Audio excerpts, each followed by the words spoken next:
Welcome back, guys, to another episode of my E38 4.6 swap. As you saw in the last episode, we sort of assembled the engine together. We was waiting for valve covers and a couple little bits and pieces. So finally we got the valve covers. You'll see in a minute what sort of finish they got. And we're basically gonna assemble the gearbox, some couple bits around it. So literally that it will be ready to go inside the E38. And obviously I still need to take the old engine out. And yeah, basically we're gonna do whatever along with it needs doing, you know. So my sort of point of view is that I don't want to come back to it, you know. I mean, hopefully I don't need to come back to it. But as I said, we're gonna remove the engine and hopefully install it today, and no other surprises, and hopefully it goes smooth. So stay tuned and let's go.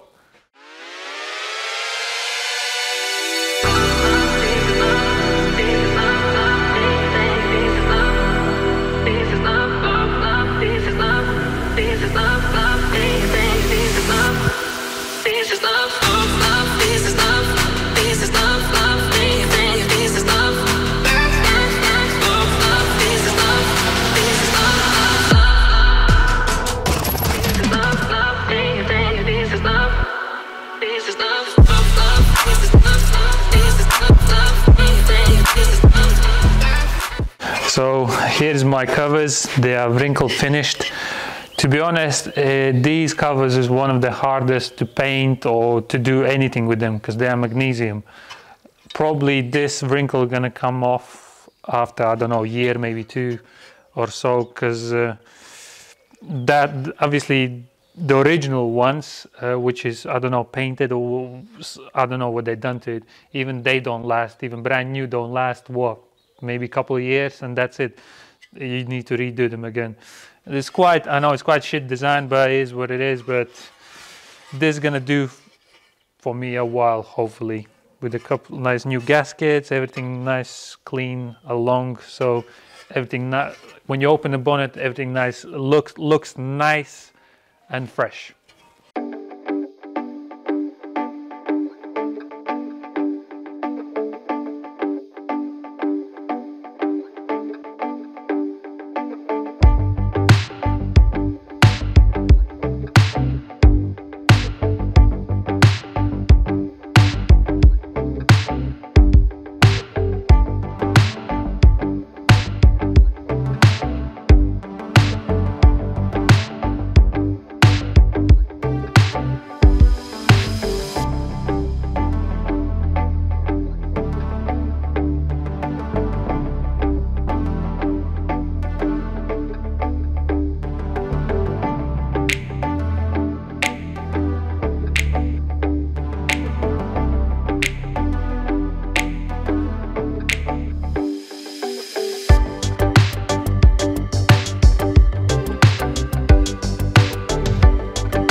So guys, we got the engine out. As I said, I'm not going to use nothing from this engine because I'm putting a 100k gearbox on it, 4.6 torque converter. All I need from this is exhaust manifolds. I need to decat them. All I'm going to do is leave the middle cats on, and I'm also having a refurbed front subframe and brand new suspension with the hubs. So all I need is my Bilstein springs with shocks, and that's pretty much it. So I'm gonna move this on the side, take the exhaust manifolds off, and gonna start assembling that one together.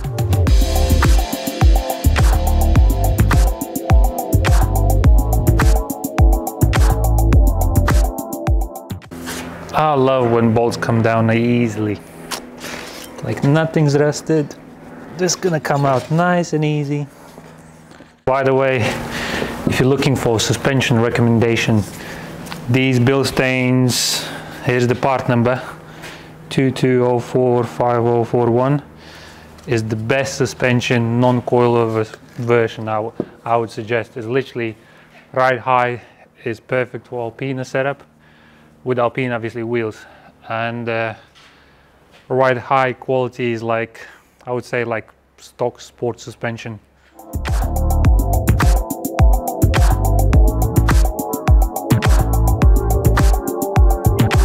This is a refurb gearbox, but I'm not going to use that because it doesn't actually drive as it should be. What I've noticed, doesn't matter how good is the refurb gearbox, the ones which is low mileage original ones, it's never going to drive the same as from factory, the original ones, comparing to the refurb ones. What I've noticed, this is okay, but if I was about to drive the low mileage one, it'll drive much more smoother, much more responsive. So I was like, you know what, I have a 100k mile gearbox, I'd rather go for that one instead of this one.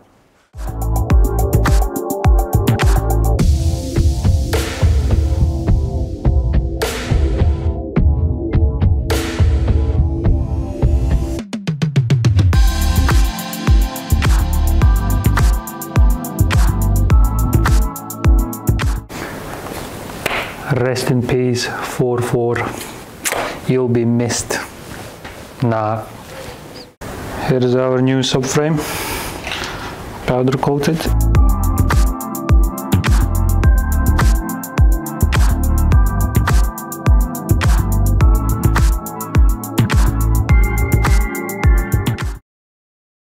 So guys, we got a third day of our swap. We were coming on and off all the time, so I'm sort of ready to install the gearbox and install the whole lump into chassis. And I'm gonna do suspension when the obviously engine's in, and because I don't want to really scratch the powder coated stuff, and like I already managed to scratch the subframe, slight scratches there and there, but you know, like, it is what it is. But I just want to tell you before I install the gearbox, what's the difference in the 4.6 stuff rather than just 4.4, 3.5. Come on. So I got two 5 HP 24 gearboxes. As I said, this is a refurb gearbox which I had originally, which is no good. I'm gonna install lower mileage one, which is as well from 740, only done 100k, and it was shifting lovely. So the difference, what I want to show you is, as you can see, I got two torque converters. One's from X5 4.6, another one literally from 735, 740, they're all the same anyway. And you can clearly see what the difference is. Obviously, the E38, E39, like whichever, the 4.4, 3.5, this is the torque converter which comes with it. As you can see, it's much smaller. The 4.6 one has a much bigger torque converter. And I'm assuming it's exactly the same as a 5 HP 30 gearbox. I'm not 100% sure, but it looks the same. As you can see from this side, they look as well. They're gonna bolt on straight in, like no issues whatsoever. But as you can see, there is a difference in sizes. So I'm gonna install this torque converter into 5 HP 24 gearbox, which I'm obviously installing on a 4.6 engine. So now you see slight difference what's involved the 4.6 swap in regards to gearbox. Update. I was about to install the 4.6 torque converter, but turns out you need to swap the bell housing. Look, so you got these grooves on the normal 5 HP 24 gearbox from 740, and on X5 one. So as you can see, you got grinded lines off for bigger torque converter. So I need to swap the bell housing onto my actual gearbox, because these gearboxes will fit only E39s. On the E38s, the switch is on the other side, so I can't actually use the gearbox. So all I need to do is swap the bell housing.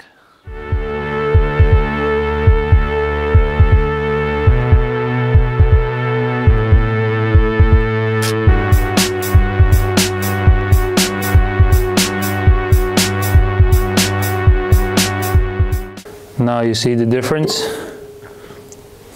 Just check these edges out, and this one.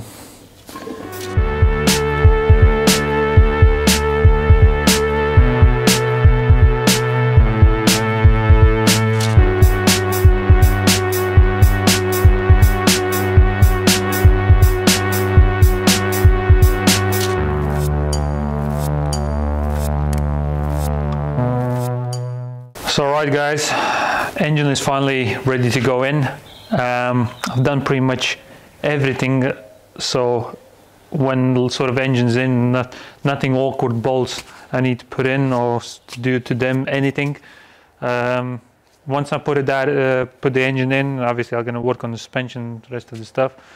What else? Yeah, as you see, I refabbed the subframe at the same time, couple bits and pieces, anti-roll bar, but I didn't went too much in depth refurbing every nut and bolt. But I mean, I've choose the best condition I had in stock, so whatever I had on shelves, literally the best went in this engine, so should be all right. And we're gonna install it now. And what else? And thinking, well, probably the suspension and the rest of the stuff is going to take quite a while, but hopefully not that much. So I just want to take my time, do everything, double check everything, make sure for the first startup everything is spot on. So let's do it.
On previous video, when I've done engine assembly, many people ask, what are you going to do with the wiring and ECU? Well, my answer is, my engine is TU engine, facelift version. I'm going to do absolutely nothing. So what I'm doing is, wiring wise, plug and play, like literally same wiring. ECU is the same. What I'm going to do? Well, I already swapped the ECU kit. That means ECU itself, EVS and key, and I plus installed the 4.6 IS cluster, so my oil temperature and warm-up lights works as well. And that's about it. But let's say if your car would be a pre-facelift, non-Vanos, ideally I'm pretty sure you can get away with it just changing a block with basically bottom end and installing non-Vanos heads. Then obviously you can map the ECU, and yeah, you can have 4.6 non-vanos. But in my case, it was pretty much plug and play. As I said, swap the ECU kit and everything works fine.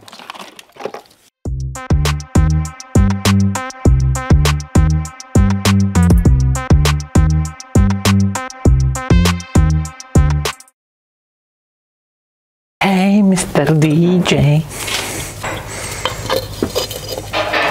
I want to dance with you, baby.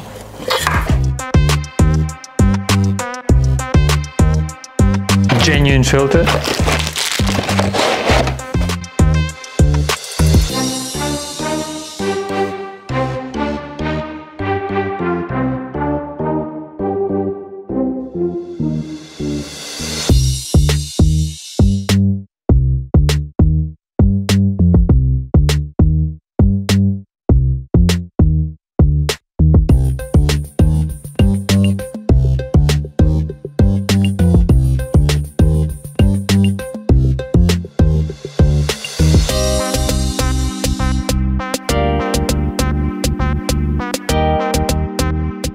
So now we're having a test run, test start. If it starts, we can proceed with assembly, but just double checked everything is all right. Exhaust is connected, so it's not going to be loud. First of all, I'm gonna pump the oil, crank it to pump the oil up, and then put a fuel pump fuse back and try to start it.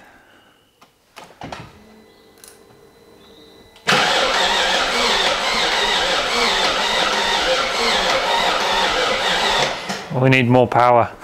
So now technically it should start, but I'm gonna start it for a second and switch it off. Just make sure the oil pumps up.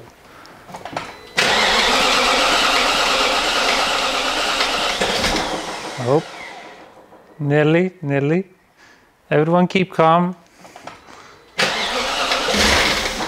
Up, need oil pressure to build up.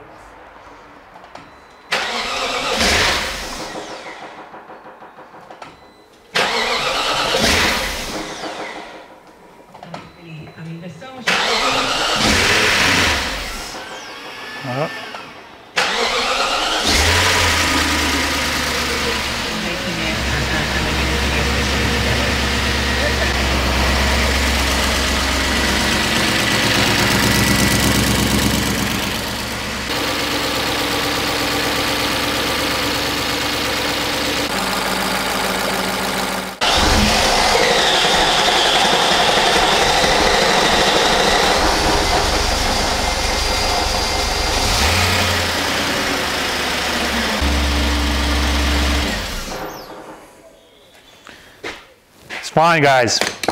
So bit more hydraulic lifters needs obviously running in, and that will have a ideal sound when it's all warmed up. And I'm probably going to do another oil change. So, and yeah, obviously gonna proceed with the assembly. Let me show you quickly what's the plan to do underneath. Oh, nice and warm. So what's underneath? I want to buy this gearbox sump, brand new one, because it'll sort of make, because this looks quite rusty, because obviously I've done front subframe powder coated. It will have a brand new suspension arms, although I wouldn't need them, but just want a couple shiny bits in there and there.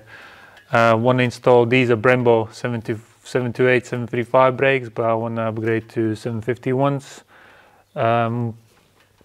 What else? Obviously you've seen powder coated anti-roll bar, installed new brackets. What else?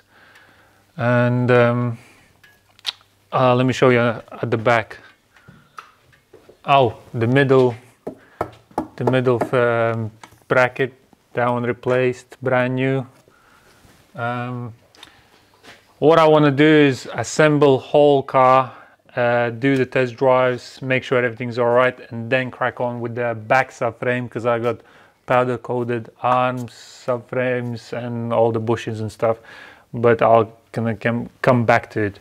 So far, I installed the new heat shields, as you can see, new brackets, exhaust brackets.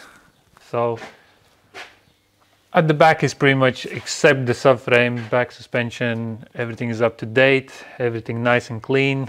The fuel tank I replaced for a couple of years ago. I sort of greased it, but probably need to take it off again. Just double check everything, maybe painted.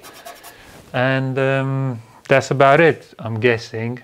So what I'm gonna do is assemble whole suspension, take it for test drives, and I also really what I want to do is take it to dyno. Just double check if it's still got that 346 brake horsepower as it came 4.6 from factory. So want to check that, but that probably you're gonna see in the next episode. So stay tuned. Thanks for watching, guys, and I'll see you next time.